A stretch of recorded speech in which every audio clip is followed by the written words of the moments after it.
të shtëpinë e bardhë dhe nuk po krijonte dot marrëdhënie drejt për drejta në Shtetet Bashkuara të Amerikës. Nuk po ka përcente oqeanin. Pra, ky fakt besoj kjo ftesë i ka shqiruar të paktën votuesit e Ramës, njerëzit dhe mbështetësit e tij, po ka shqiruar edhe atë vet me lobimin që ka bërë përmjet Tony Blairit. Shtetet Bashkuara të Amerikës kemi parë kohët e fundit që janë në një debat, s'po them luftë, s'është fjalë e madhe, por në një debat të fortë për treguar supermaci ndaj poli tjetër që është Europa.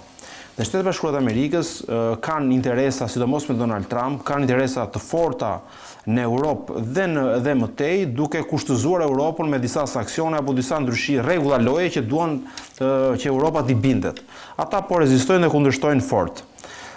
Fakti që ata po ngrihet Komisioni i Paqes është një komision që mendoj që Trump e kërkon si një rivalizim të dukshëm që do t'i bëjë Europës dhe të gjithë atyre pretendentëve që duan të dalin ballazi karshi Shtetet Bashkuara të Amerikës për më shumë se një komision që do rindërtoj gazën, është një komision numerikisht për treguar mbështetje si ndahet bota.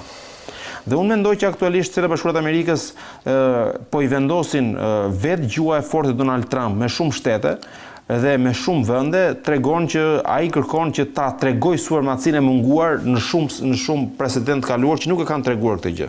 Sepse gjithë presidentë demokrat kanë qenë më të ekuilibruar, më të tërhequr, sidomos Joe Biden, domethënë e sfumoi supermacinë amerikane. Donald Trump po vendos sanksione të forta sepse kështu janë republikanët. Po ku qëndron roli i Edi Ramës në këtë mes? Unë mendoj që Edi Rama, duke ditur ato që përmendi Poli dhe kolegët më parë, është njëri i cili është i përfshirë në disa afera korruptive në Shqipëri. Është njëri i cili nuk kishte mbështetjen e amerikanëve, nuk ka pas një urinë të drejtë për drejtë nga amerikanët, nuk ka pasur një mbështetje të hapur nga amerikanët. Ndërkohë nga Europa ka pasur mbështetjen e plotë, që nga Marta Koz, që nga Van der Leyen, të cilët e vlerësojnë punën e tij, e vlerësojnë dhe mbështesin, duke ditur qartë që ndikimi i George dhe Alex Soros në Bashkimin Evropian është më i lartë se në Shtetet Bashkuara të Amerikës. Edi Rama gjetur në këto rrethana kërkonte një rrugë shpëtimi për fatin e tij politik. Pra Edi Rama po shihej si mundësia për çështjen Balluku, si njëri i cili mund të prekej dhe mund të ikte nga qeveria.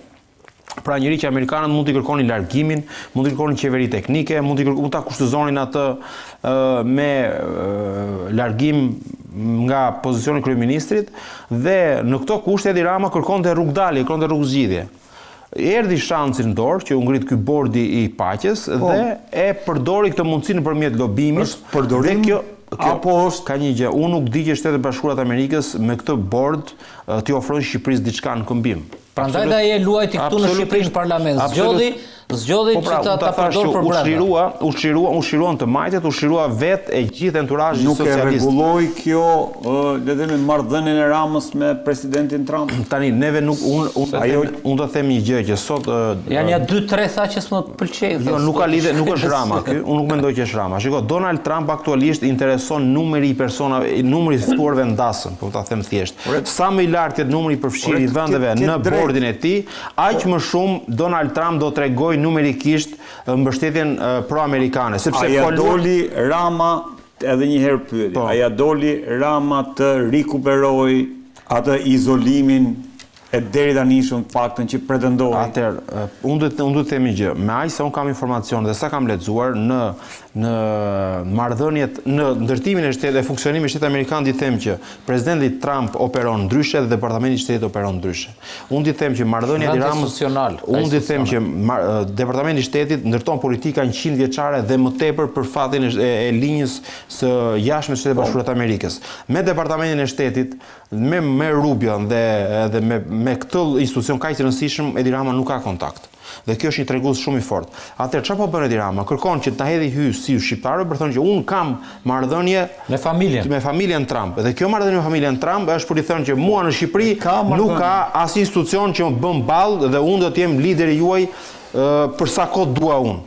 Asnjëherë askush në Shqipëri nuk e ka mohuar supermacinë e Edi Ramës dhe mbajtjen e pushtetit, sepse e dim se çfarë ka Edi Rama përballë, ka një opozitë të dobët, një opozitë që ka përdorur, opozitë ka blerë, opozitë e shkalafitur.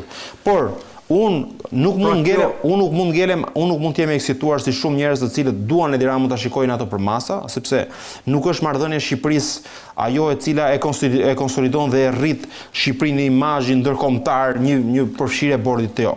Shqipërinë e rrit kur neve nuk përfshihemi në revistat me famë botërore si njerëz që prodhojmë trafik droge, si njerëz që prodhojmë korrupsion. Imazhi i Shqipërisë në Shtetet Bashkuara të Amerikës dhe në Europë rritet kur neve kemi një ekonomi cilësore, kur ne kemi një popullsi fleksible e cila nuk zgjedh emigracionin, ne jemi dhe mund të krenohemi në Europë kur kemi një turizëm cilësor, kur kemi një shërbim cilësor turizmi, po ashtu kur neve plotësojmë disa standarde që Europa ka 50 vjet para nesh i ka plotësuar. Unë do të rikthehem aktualisht, se do të zgjatem pak më shumë që t'i lë dhe fjalën kolegëve të flasin më gjatë. Do të them këtë gjë, unë të them nga burimet e mia që çështja e Sazanit me zonjën Ivanka Trump mund të jetë një minë me sahat dhe një skandal që mund të përfshi jo vetëm qeverinë shqiptare, por mund të përfshi edhe vetë zonjën Trump edhe dhëndrin e saj. Sepse dhëndri i Trump po përdor të gjithë pushtetin absolut që ka dhënë presidenti Trump dhe po bën disa miliarda duke përdoru vende ghetto si Shqipëria, vende të vogla, të cilat kanë një qeverisje diktatoriale, pothuajse. Atëherë çfarë po ndodh? Burimi të ardhurave të ndërtimit në Sazan përflitet të jetë vëllezërit të jenë Hayat Brothers, të cilët janë sponsorizuesit kryesor të regjimit të presidentit të ri sirian dhe të mbështetësit kryesor të ISIS. Pra, me para të cilët deri dje mbështesin terrorizmin, këto para po vinë, të cilat prodhohen në Siri me gjithë pushtetin absolut që kanë ata presidentin e ri atje, do vinë do investojnë në Shqipëri. Pra, aktualisht ky mund të konceptohet dhe mund dyshohet si një investim i cili mund të pastrojë para.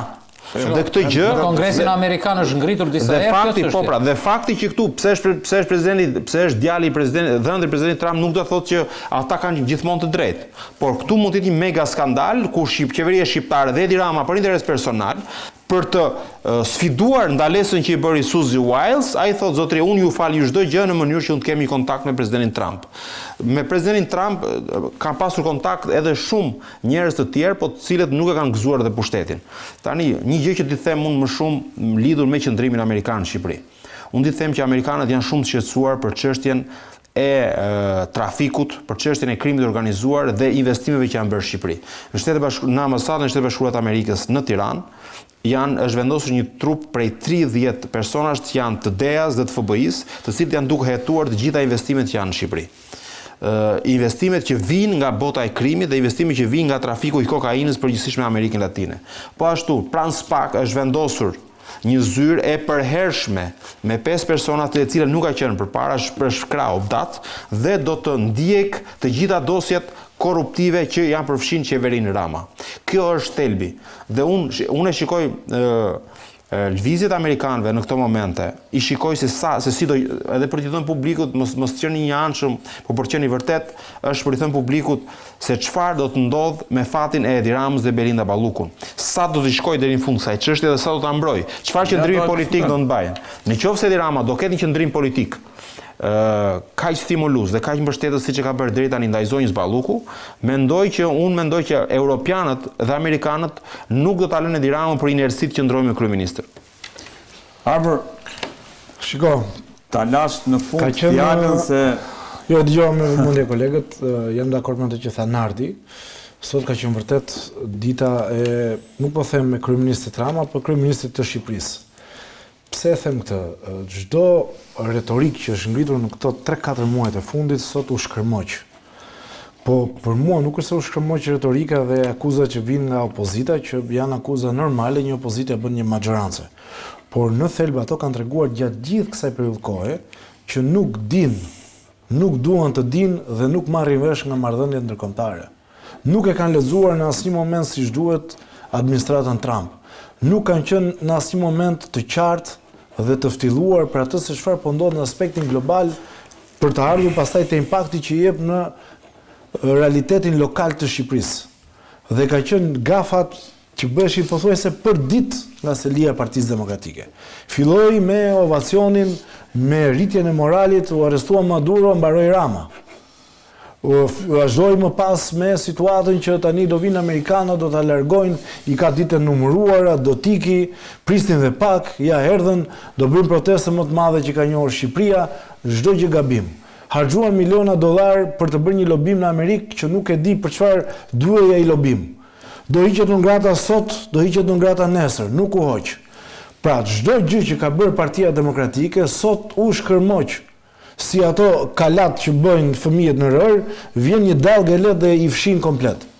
Një amatorizëm, një jo profesionalizëm në të gjitha dimensionet. Dhe në fund të ditës është një ditë e zezë, mendoj unë, për politikën shqiptare. E zezë nuk po them për majorancën, por e zezë për opozitën. Sepse nuk ka ditur, me sa duket në asnjë moment, të ndërtoj kauza dhe të bëj politikë të jashtme të duhur. Të gjithë ata që janë të departamenti ose sekretariati marrëdhënie me jashtë, sot duhet të jepnin dorëheqje në Partinë Demokratike. Sot Partia Demokratike duhet të thithë një mbledhje urgjente dhe të thoshte kemi bërë gabim nga A-ja te Z-ja, s'po flas politikisht, se ajo është tjetër fazë, por në aspektin diplomatik. Kush i ka sjell atyre atë magjistarin që harxuan miliona dollar, sot duhet kërkonte falje. Jo, e gjetën argument, pse nuk është në Davos? Po le tani këto tani Davos është pyetja e opozitës. Nga zona Almerit është një shprehje, lakrat janë në kopësht, e kupton? Pra lakrat janë në kopësht, e njëra situatë. Vjosa Osmani ishte në Davos. Ky diskutim kot. Është një foto që është një karrige bosh që thonë është karrige e Ramës, do të ishte atje. Shqipëria aty ka ftesa nominale më zot. Është në emër kryeministrit të Shqipërisë Edi Rama. Çfarë duhet më shumë se kaq? E tha edhe sot, dhe unë besoj si ka kjo për Shqipërinë. Unë do të dal aty. Jo politikisht ka shumë. Tregon për mua fillimisht ta thash. Çfarë tregon pra? Jo, nuk e mundi. Narrativën që the ti, nuk e mundi. Që është idiotë me kohë. Nuk e mundi, po ai është shkërmoqë sot, më sot ishte. Po shkërmoqur ishte vetë, sot ishte në ajër. Sot ishte një goditje knockdown. Kush e vën dyshim pushtetin absolut të Tiranës? Jo, se kam atje, më beso. Kush e vë dobësinë e opozitës? Është një ditë e keqe për Shqipëria. Unë thash është një ditë e keqe për opozitën, sepse nxorri në një nivel amatorial të frikshëm. Pra niveli amatorial që ka dalë opozita sot, po gjithë të kohë, po që kur ja thoshim ne nuk e besonin, madje na quanin të shitur, ndërsa kur vjen tash nga Washingtoni, tani ka ngelur nuk din çfarë thon. Jo po se nuk të erdhi ftesa në fillim, doli që kishte ftesë. Jo po nuk të ftuan në Davos, do dali që ka qenë në Davos. Jo nuk ka ftuar në Shtëpinë e Bardhë, do vetë të atakojnë në Shtëpinë e Bardhë. Pra gafa materiale, ka sa kohë njerëz pranë opozitës sulmojnë disa sipërmarrës shumë të njohur izraelit. Po prit pak, sepse janë dhe gabime strategjike. Pra fakti që një sipërmarrës izraelit që merret me armët sulmohet në perëndim, ka probleme në perëndim. Ti nuk duhet futesh në situata të tilla më zoti. Aksi më i rëndësishëm që po përdor Donald Trump sot në botë, një nga akset më të rëndësishme dhe që ka mbështetjen maksimale është Tel Aviv, Riyadh dhe Dubai miku im. Tani, strategjikisht, në aspektin strategjik, është një aks që me pakta duhet të tentosh të krijosh kontakte. Nuk mundet të sulmosh njerëz të cilët janë pranë atij dhe pranë këtij. Tani ka çështje strategjike. Dhe shumë për një minutë do të pagar për këtu. Ti e di që ky biznesmeni izraelit Ron Ifit mundi haj kokën pirovëngut? E diti që quhet një institucion. Jo, nuk e di, ma thuaj ti. Po ta them, quhet një institucion i quhet Akshe. Është institucioni pranë. Po ku keni këto informacione? Ma lër pra ta flason. Se do. Po lër pra se një gjë që un kur flas për këto informacione, un jam me zë me figurë dhe un po ta hap shkurt. Pse mundi haj kokën pirovëngut? Do të dish që ky person i cili është i përfshirë tek Kajo, ky biznesmen izraelit, unë nuk kam fare lidhje me origjinën, por me atë që ka ndodhur me poshtërsi shtetin shqiptar. Pra ky personi ka marrë 20 milionë euro pa u akredituar dhe pa u certifikuar nga Akshe zotri. Akshe institucioni sigurisë brenda Ministrisë së Brendshme. Brenda Ministrisë së Mbrojtjes. Dhe ky personi i ka marrë parat nga shteti shqiptar për arsye lobimi. Dhe këtu, nëse do të filloj hetim dhe mund të ketë hetim, këtu do të nxjerrim që ky personi mund të jetë si Damir Fazlić. Pra mund të jetë një person një rëndësie të veçantë që lobon dhe përfiton para, duke marrë Shqipërinë si gangren e keq përdorur nga politika shqiptare dhe prodhon para. Ti gason një serb me një nuk ka lidhje fare. Lidhje ka origjina zotri. Unë do të them, mos u përfshin origjinë. Unë do të them që ky person, qeveria shqiptare i ka dhënë 20 milionë euro pa bërë asnjë punt i personit o zotri. Nuk e di çfarë ka bërë. E po do të dish do të themosh pse është kaq i rëndësishëm. Ti vërtet mendon që autoritetet shqiptare kanë mundësi të certifikojnë dhe të bëjnë analiza agjenturore për një personalitet i kanë dhënë para nga një shtet si Izraeli, vërtet e beson këtë? Ka një gjë, i kanë dhënë para në Izrael, jo të gjithë njerëzit njerëzit që vinë në Shqipëri janë njerëz të nderuar. Po ky person pra pa filtër ka marrë 20 milionë euro o zotri. Ky është i përfshirë në shumë afera korruptive për trafikun e armëve, diti apo jo zotri? Në Bruxelles për zunë, e diti kush është ky personi? Po dakor, po pra erdhi në Shqipëri mori parë zotri dhe loboi për Edi Ramon. Ja pra ky është lidhja e shkurtër. Që neve japim Edi Rama për ruajtjen e figurës vet, për ruajtjen e pushtetit nga arrestimi përdor çdo aset setror zotri. Po si do ta arrestojmë? Si? Ore ju sa. Ore Edi Rama është përfshirë afera korruptive o zotri. A tha Poli, e tha edhe Nardi që SPAK nuk ndikon nga këto gjëra, si do t'i shpëtoj ai? Kur SPAK nuk influencon nga këto gjëra. Po vetëm mos futemi, po mos e kemi pak se kemi kontradikta në logjik. Bëjmë emision po mos e kemi kontradikta në logjik. Thonë që SPAK nuk influencon, pastaj thonë se nuk Rama do që të mos arrestohet. Ai e thashun. Jo. Po fal, mos e pak. Po nuk do rrim këtu. Ai po fiton komo vlla, ai po si fiton komo? Nuk do rrim këtu. Pse nuk është në Davos kryeministri? Po sa vetëm. Është Damiani. E tha vetë që nuk jam në Davos, tha sepse me leje tha, e sqaroi, me lejen e babait që ndrova për të bërë guidën e të vajzës. Pra, presidenti i Shteteve të Bashkuara e ka preferuar që kryeministrin e vendit ta caktojë dado për vajzën fëmijën e vet dhe jo ta ketë atë. Është pa logjikë. Presidenti i superfuqisë flasin në këtë gjuhë, është e pamundur. Arbi një pyetje, jo do flas mos. Arbi ra opozitës deri tani mirë bëri. Por të më thot mua çfarë përfiton Shqipëria? Ju prapë do kërkoni falje, do thoni që bëm gabim. Pra unë jam i sigurt, do të thoni që e tham gabim, që nëse del ashtu siç thotë Rama. Dhe ky është problemi, që duhet jeni të qartë. Ja pra që i ka thënë nuk vi sepse është kjo agenda këtu. Pra ju nuk do ta pranoni si do që Trumpi dhe do thotë po zotri. Pra do thotë që presidenti Trump është interesuar që vajza e tij të bëj para në Shqipëri.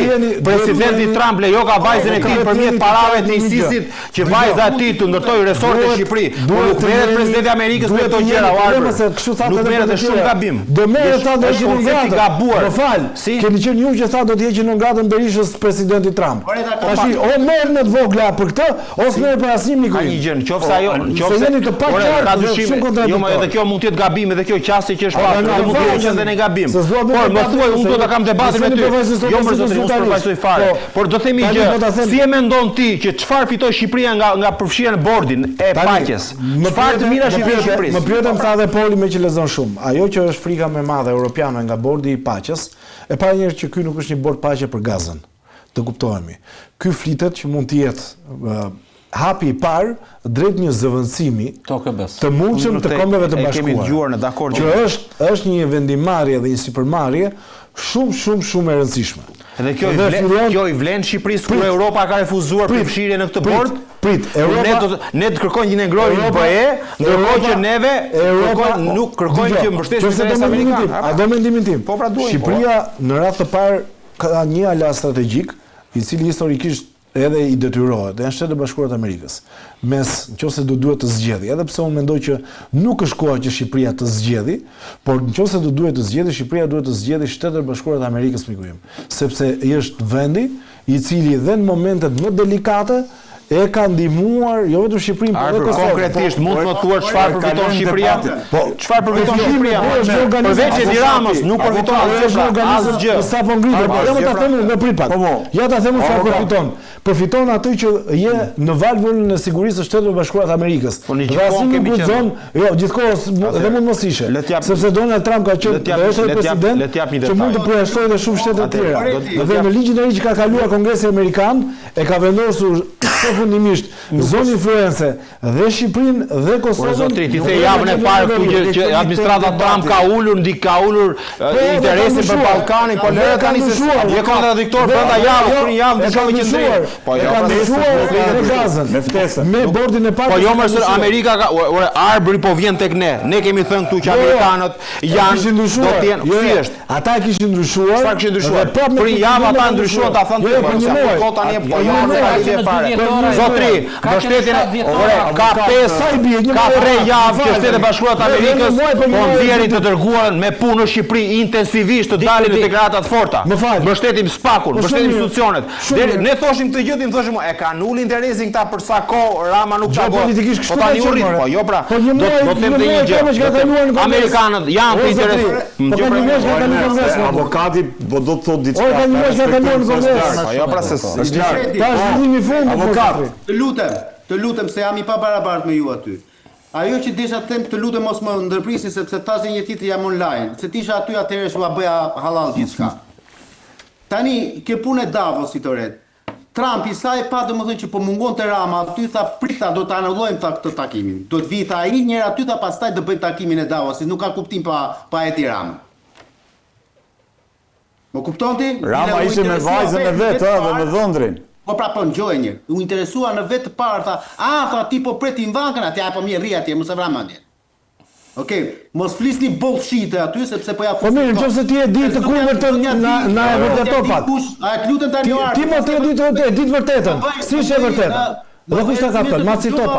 Unë citoj Ramën, ti kë citon? Dëgjoj. Mendjen tënde. O e filloni në diplomaci nuk flitet me mendjen tënde mos zotri. Ora duhet lexoni sa gjëra. Unë ti je diplomati, unë nuk jam diplomat. Jo, më lexo shumë për diplomaci. Jo, më e gabim se para një javë tek këtu që ka ulë interesin për Ballkanin më shumë. Një avokat më shumë. Ret nuk mund të flas kështu mo. Do më fol si duash. Jo, po vërtetoj atë që thua, më ke mendim personal. Unë mos kam mendim kryeministit të Shqipërisë. Po I përgjigjem pyetjet së Redit. Zonë sa e vërtetoj. Po se bullshit e the, a the bullshit mos zotri. Si mendim. Bullshit thash është. Po tani më fal, ma vërtetoj që ti e ke real, e ke real. Më dëgjosh o burr tani apo do të marrësh fjalin vet. Më dëgjoj një sekondë o burr. Po dëgjoj më. Një tjetër, ti e bën çështjen, e luan çështjen me dashje apo jo, po mënyrën e analizës gjës, sikur bota rrotullohet rreth Edi Ramës. Po ky shteti shqiptar ka pasur dy njerëz të cilët janë siamez me njëri tjetrin, po të kundër për sa I përket le të themi lexueshmërisë. Esat Pashtoptani dhe Edi Rama.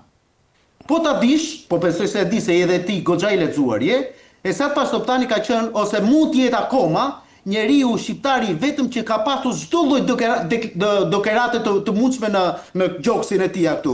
Kudo që shkonte në atë kohë 1914 e 1920 I jepnin nga I dekorat.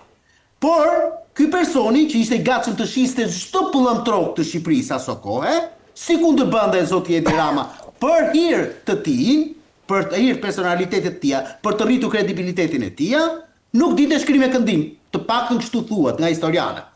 Tani të kthehemi këtu te kjo e jona. Po fatkeqësi për ne është fakti domethënë që këtu ne ngrysemi dhe gdhihemi me Edi Rama. Se s'ka njëri tjetër.